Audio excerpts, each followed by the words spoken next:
I'm a nurse by profession. Graduate po ako sa CEU. And then po, after ko po makagraduate, nag-work po ako sa hospital for 1 year. Sobrang nakakapagod po. Yung sobrang toxic po kasi yung mga pasyente po. At the same time po, yung babagan nga po ng sweldo. Kumbaga yung effort mo na magtrabaho doon, parang hindi talaga worth it. Gusto ko talagang makapunta sa ibang bansa, kaya rin ako nag-nursing.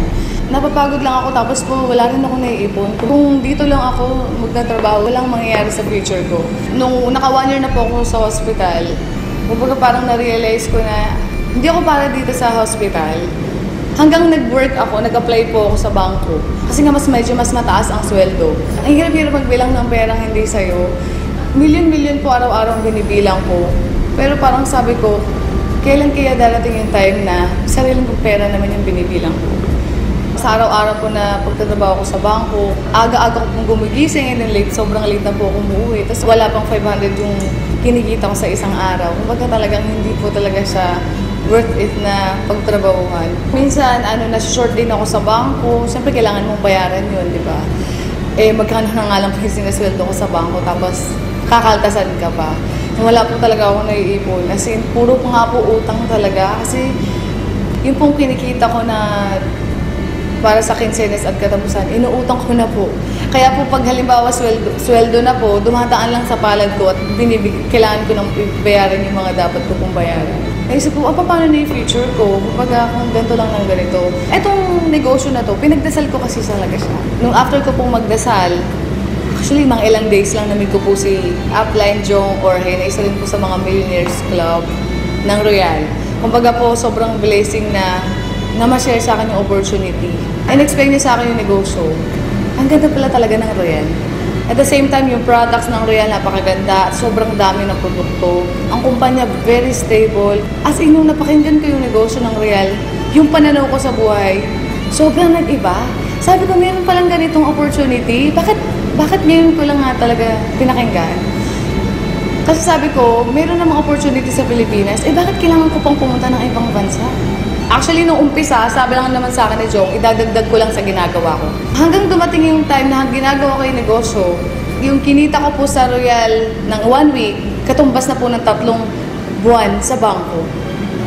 Kaya sabi ko po, grabe talaga, parang kailangan ko na talaga i-full-time ang Royal. Kaya po noong April, nag-resign na po ako. So, sineryoso ko po agad yung Royal. Na-realize ko na working hard is different from working smart. Kahit gaano ka kasipag, kahit gaano ka katsaga, kung magamaling sistema yung ginagawa mo, hindi ka yayaman. Pero po, grabe po, yung sipag mo, yung tsaga mo, ilipat mo sa Royal, tamang sistema, panigurado yayaman ka. Mas nakakaipon na ako ngayon, and like dati kasi, talagang puro utang. Ngayon yung mga utang ko, nabayaran ko na. Ngayon sila na yung utang sa akin, gano'n. Noon, gumigising ako ng sobrang aga kasi may pasok ako eh. Ngayon, nung nag-Royal ako, gumigising lang ako kapag tapos na ako matulog.